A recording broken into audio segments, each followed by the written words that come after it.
Hello bachcho, let's read out the question first.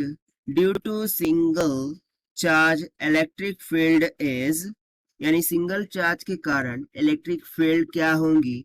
So option में बोल रहा है spherical symmetry, cylindrically symmetric, asymmetric, none of this. So for this, let's see the solution here.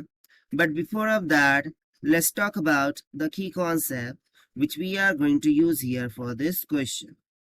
So basically यहाँ पर किसकी बात हो रही है? इलेक्ट्रिक फील्ड की. तो चलिए हम उसके बारे में बात कर लेते हैं कि इलेक्ट्रिक फील्ड होती क्या है. ठीक है. अब बेसिकली यहाँ पर हम इलेक्ट्रिक फील्ड के लिए जो गॉस लॉ है, ठीक है, वो लगाने वाले हैं.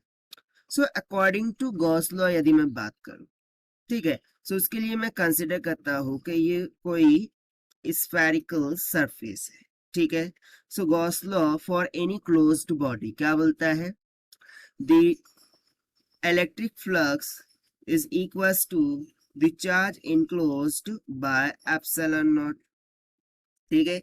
यानी कि जो भी चार्ज ये बॉडी इनक्लोज कर रही है उसको उसके एप्सिलॉन नॉट यानी परमिटिविटी के डिवाइड कर देते हैं. सो हमें इलेक्ट्रिक फ्लक्स मिल जाता है.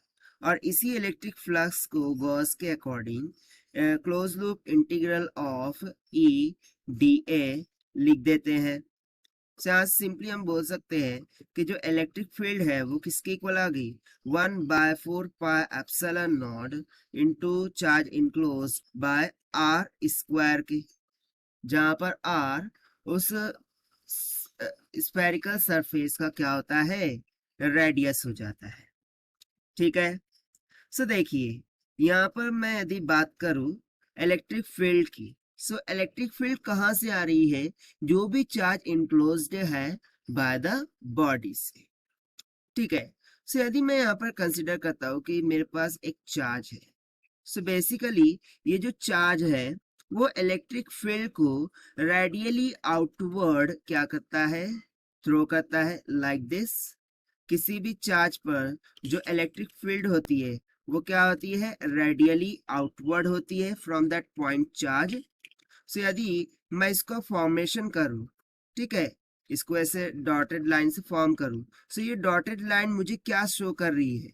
एक स्फेरिकल सिमेट्री शो कर रही है.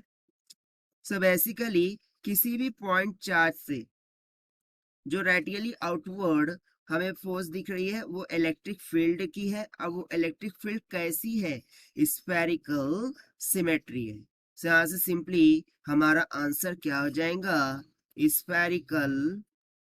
Spherically symmetric. Spherically symmetric. So ये हमने फाइंड किया है by using the concept of electric field and Gauss law. Now if we try to match with the option, so option A will become correct. So this is the required solution. I hope you understood it well. Best of luck. Thank you.